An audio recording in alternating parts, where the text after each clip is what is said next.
You are most welcome in BIMT YouTube classes, and your subject is Principle of Business Management, and today's topic is Process and Principle of Control.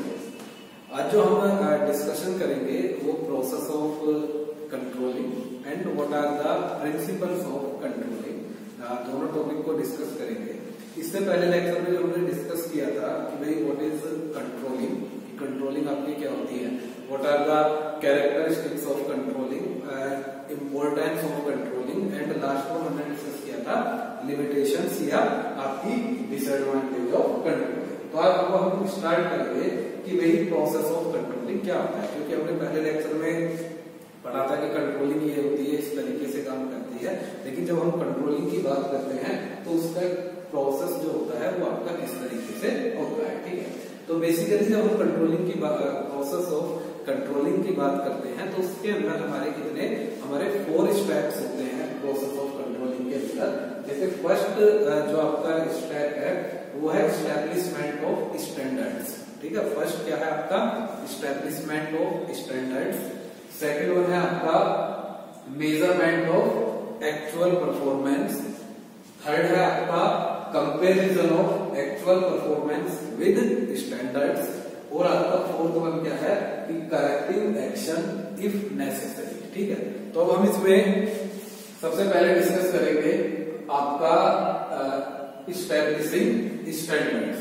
Establishing standard basically आपके क्या होते हैं कि भाई हमें अपना कोई objective fulfil करना है या हमें कोई अपना गोल फुलफिल करना है। ठीक है, तो हम क्या करेंगे, जब ऑब्जेक्टिव या गोल फुलफिल करना होगा तो हम अपने स्टैंडर्ड्स वहां पर सेट कर देंगे कि भाई यदि हमारी परफॉर्मेंस चाहे इसमें आपका मैनेजर हो या आपके सबऑर्डिनेट्स हो कि वो इस पर्टिकुलर स्टैंडर्ड को जो परफॉर्मेंस है मैच करेंगे तो हमारे ऑब्जेक्टिव्स फुलफिल होंगे। स्टैंडर्ड आपके कुछ भी हो सकते हैं, किसी भी फॉर्म में आपके वो स्टैंडर्ड्स हो सकते हैं, क्योंकि क्या है डिफरेंट एक्टिविटी या डिफरेंट जो फंक्शंस की बात करते हैं तो उसके लिए सबके लिए आपके जो स्टैंडर्ड होंगे वो ऑब्वियसली आपके अलग अलग होंगे। ठीक है, तो ये नहीं है कि जितनी भी एक्टिविटीज हैं या जितने भी फंक्शंस हैं सबके लिए स्टैंडर्ड आपके सेम होंगे। वो डिपेंड होगा कि किस तरह की सिचुएशन है या किस तरह की आपकी वर्किंग चल रही है। ठीक है, लेकिन इसमें जब हम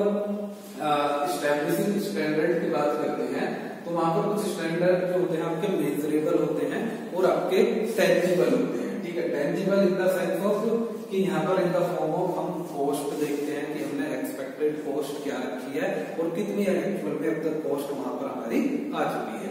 उसके अलावा हम आउटपुट देखते हैं कि भाई हमने सपोज को डिसाइड किया कि हमें 1 लाख यूनिट आउटपुट प्रोड्यूस करना है और हमने ईयरली, अब हम 3 मंथ में देख रहे हैं तो एटलीस्ट 25,000 यूनिट्स आपकी फुलफिल होनी चाहिए। तो हम देखते हैं कि हमारा 3 मंथ्स के लिए टारगेट था कि हम 25,000 यूनिट्स फुलफिल करेंगे और वो देखेंगे कि एक्चुअल में कितनी यूनिट्स हमारी वहां पर फुलफिल हुई है। ठीक है, इसके अलावा एक्सपेंडिचर, क्या हमने खर्चा एक्सपेक्टेड किया था और क्या एक्चुअली में अब तक खर्चा वहां पर चल रहा है। इसके साथ टाइम देखेंगे, प्रॉफिट देखेंगे कि हमने इतनी टाइम लाइन में इतना वर्क हमने डिसाइड करा था कि वो इस पर्टिकुलर टाइम में वो आपका वर्क फुलफिल हुआ है या आपका नहीं हुआ है। ठीक है, तो ये आपके हम जब बात करते हैं टेंजिबल परफॉर्मेंस की बात करते हैं जिसे हम मेजर करके चलते हैं। इसके अलावा आपकी कुछ इंटेंजिबल चीजें होती हैं जैसे कि performance of subordinates, performance of superiors. इसके अलावा आपका डेविएशन ऑफ वर्कर्स की किस डेविएशन के साथ वर्कर वहां पर काम कर रहे हैं। इसके साथ के साथ वर्कर्स का एटीट्यूड क्या है रिगार्डिंग द वर्किंग, वो सब हम चीजें मेजर करते हैं। बट ये चीजें आपकी इंटेंजिबल होती हैं, चीजें साइकोलॉजिकल होती हैं, तो इसलिए हम इन्हें इंटेंजिबल कहते हैं, क्योंकि ना तो हम इन्हें टच कर सकते, ना हम उन्हें छू सकते, केवल हम उन्हें फील कर सकते हैं। उसे हम वो टेंजिबल इसलिए किया कि भाई हम देख रहे हैं कि भाई हमारा कितना टाइम लग रहा है, कितना आउटपुट हमारा प्रोड्यूस हुआ है, कितना खर्चा हमारा वहां पर हुआ है। यहाँ पर हम साइकोलॉजिकली मेजर करते हैं कि भाई यह उनकी परफॉर्मेंस क्या दी है, चाहे मैनेजर हो चाहे आपके वर्कर्स हो। साथ के साथ क्या देखते हैं कि किस डेविएशन से वो वर्क कर रहे हैं, किस एंथुजियाज्म से वो वर्क कर रहे हैं, किस स्टैंडर्ड से वो वर्क कर रहे हैं, तो वो हम वहां पर आपके स्टैंडर्ड सेट कर देते हैं, टेंजिबल फॉर्म में भी और आपके इंटेंजिबल फॉर्म में स्टैंडर्ड सेट कर देते हैं। अब इसके अंदर आपका जो दूसरा आपका स्टेप आता है वो होता है मेजरमेंट ऑफ एक्चुअल परफॉर्मेंस। वो तो हमने स्टैंडर्ड सेट कर दिए, ठीक है। अब हम क्या करेंगे सेकंड स्टेप के अंदर कि जो हमारी परफॉर्मेंस चल रही है हम उस परफॉर्मेंस को मेजर करके वहां पर चलेंगे, ठीक है। मेजर करके हम इस परफॉर्मेंस को क्यों चलेंगे, अब हम ये देखेंगे कि कितनी कॉस्ट हमारी आई अब तक, ठीक है, और कितना आउटपुट हमने प्रोड्यूस किया, ठीक है, कितना हमने वहां पर टाइम लिया, ठीक है, या किस तरीके से जो आपके वर्कर्स हैं वो वहां पर काम कर रहे हैं, ठीक है, कितने डेविएशन से वो काम कर रहे हैं। तो अब हम क्या कर रहे हैं सेकंड स्टेप के अंदर कि उनकी जो एक्चुअल परफॉर्मेंस है हम उस एक्चुअल परफॉर्मेंस को वहां पर मेजर करके चल रहे हैं, ठीक है। तो सेकंड स्टेप में क्या होता है कि हम बेसिकली परफॉर्मेंस को मेजर करके चल रहे हैं। अब थर्ड स्टेप के अंदर हम क्या करेंगे कि comparison of actual performance with the standards. अब जो उनकी एक्चुअल परफॉर्मेंस हमने फाइंड आउट की है सेकंड स्टेप के अंदर, अब हम उसे अपने एक्चुअल स्टैंडर्ड से मैच करके चलेंगे। जैसे सबसे पहले हम बात करते हैं कि हमने आउटपुट की बात करी, ठीक है, कि हमारा टारगेट क्या था कि हमें 3 मंथ में 25,000 यूनिट ऑफ आउटपुट प्रोड्यूस हमें करनी है।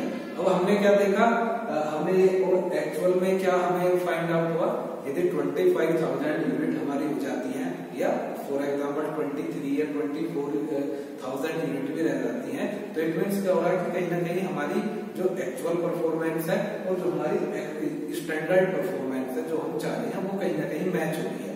यदि ये वेरिएशन ज्यादा होता है कि आप केवल 20,000 यूनिट ही आउटपुट प्रोड्यूस कर पाए हो या आप केवल वहां पर 20 की जगह आप 15,000 यूनिट ही आउटपुट प्रोड्यूस कर पा रहे हो, तो कहीं ना कहीं फिर उसमें आपको वहां पर दिक्कत होगी आगे अपने ऑब्जेक्टिव्स को फुलफिल करने के लिए, क्योंकि क्या होगा आगे आपके ऊपर ज्यादा प्रेशर आ जाएगा, वर्किंग लोड आपके ऊपर ज्यादा आ जाएगा। इसी तरह हम कॉस्ट को भी मेजर करके चलेंगे कि भाई सपोज करो हमने क्या डिसाइड किया था कि अब तक हमें केवल जो है सपोज करो 5 लाख या 6 लाख या 10 लाख रुपीज हमें अपने एक्सपेंड करने हैं, खर्च करने हैं, और हम एक्चुअल देखेंगे कि हमने कितना वहां पर खर्चा किया। तो थर्ड स्टेप के अंदर हम नॉर्मली क्या करते हैं कि जो परफॉर्मेंस होती है उसे एक्चुअल परफॉर्मेंस को और जो हमारी स्टैंडर्ड परफॉर्मेंस होती है उसे हम मैच करके आपके चलते हैं, दोनों का कंपैरिजन करते हैं।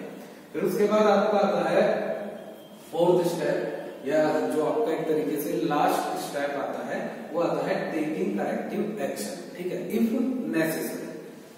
चीजें हमारे अकॉर्डिंग है, हमारे स्टैंडर्ड के अकॉर्डिंग चल रही है, जो हम एग्जैक्ट चाह रहे हैं वो चीजें वहां पर फुलफिल हो रही हैं या वो चीजें आपकी वहां पर पूरी हो रही हैं, तो हमें कोई जरूरत नहीं है कोई भी करेक्टिव एक्शन लेने के लिए।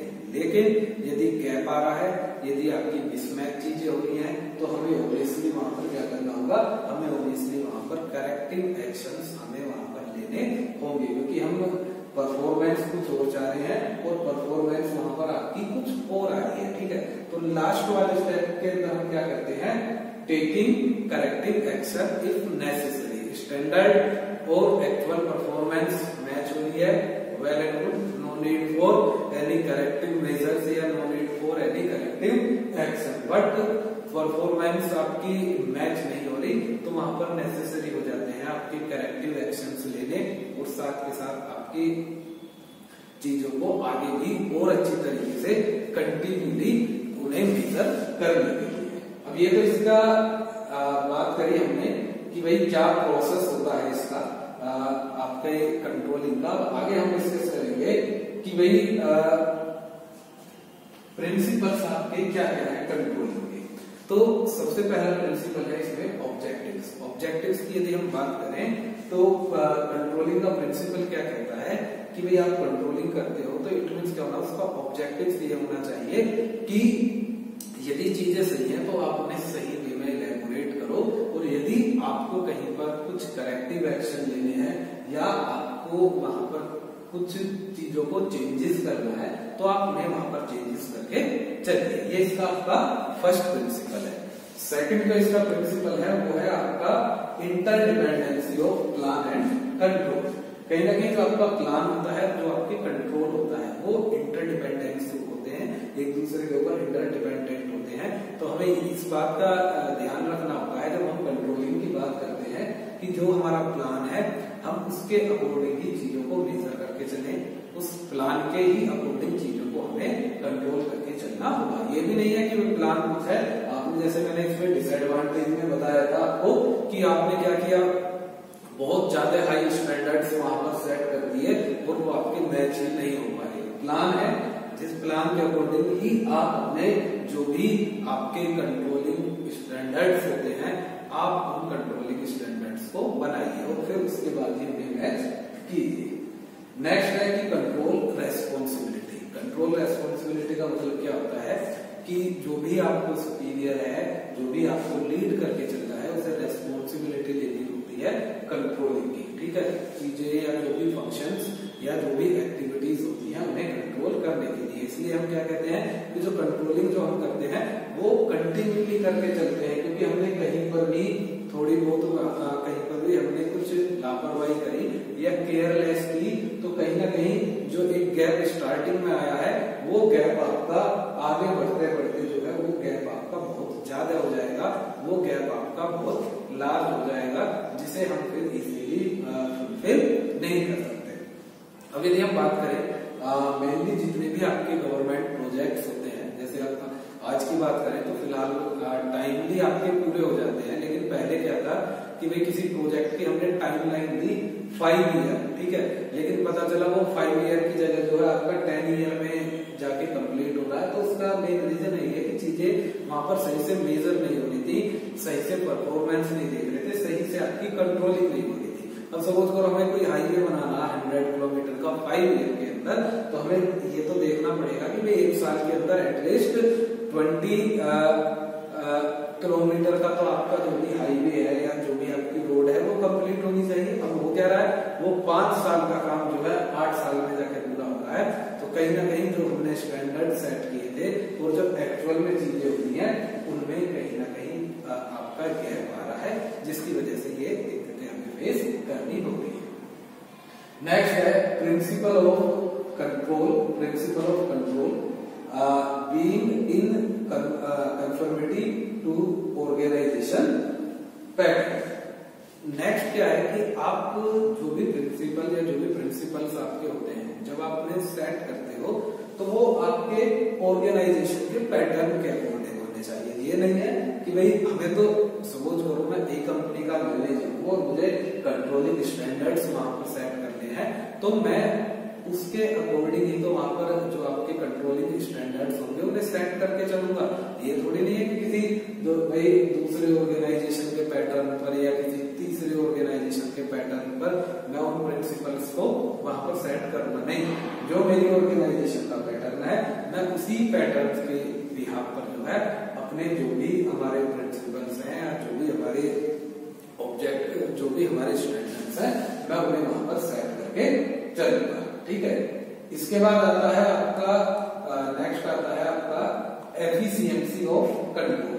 एफिशिएंसी ऑफ कंट्रोल का मतलब क्या होता है कि जो हम कंट्रोलिंग की बात करते हैं तो उसके अंदर एक प्रॉपर एफिशिएंसी होनी चाहिए, एक प्रोफेशनल वे में चीजों को कंट्रोल करें, जब भी वो हमारी ऑर्गेनाइजेशन के लिए आपका बेनिफिशियल होता है। ठीक है, future oriented controls. Future oriented controls का मतलब क्या है, स्टार्टिंग से मैंने आपको बताया था कि यदि आप ये सोचकर मत चलो कि हमें चीजें 4 दिन के हिसाब से हम चीजों को कंट्रोल करके चले, नहीं, आप उसे ज्यादा फ्यूचर ओरिएंटेड बनाओ। आप वहां पर जब चीजें मेजर कर रहे हो तो आप ये फाइंड आउट करो कि भाई इसका लॉन्ग टर्म क्या इम्पैक्ट पड़ सकता है, कि भाई पॉजिटिव इम्पैक्ट पड़ रहा है या इसका नेगेटिव इम्पैक्ट पड़ रहा है। तो उससे आप क्या कर सकते हो, उससे आप अपने फ्यूचर ओरिएंटेड अपनी प्रिपरेशन वहां पर आप करके चल सकते हो। और लास्ट जो है यहाँ पर individuality of controls. Individuality of controls का मतलब क्या है कि जितने भी इंडिविजुअल्स आपके उस पर्टिकुलर ऑब्जेक्टिव्स को फुलफिल करने में लगे हुए हैं, हमें उन्हें इंडिविजुअली कंट्रोल करके चलना होगा। उनकी इंडिविजुअली परफॉर्मेंस हमें चेक करके चलनी होगी। भाई सपोज करो यदि 100 में से 5 की भी परफॉर्मेंस में कोई गड़बड़ आती है या हमने अपने चेक ही नहीं किया, तो जब हम फाइनली जाएंगे, फाइनली अपना रिजल्ट देखेंगे हमने क्या किया, तो कहीं ना कहीं वो फुलफिल आपको नहीं मिलेगा। तो इसलिए इसका एक प्रिंसिपल क्या, प्रिंसिपल ऑफ कंट्रोलिंग क्या कहती है कि भाई इंडिविजुअली भी आप कोई भी एम्प्लॉइज है उसकी परफॉर्मेंस को कंट्रोल करके चलो, उसकी परफॉर्मेंस को आप मैनेज करके चलो। Thank you.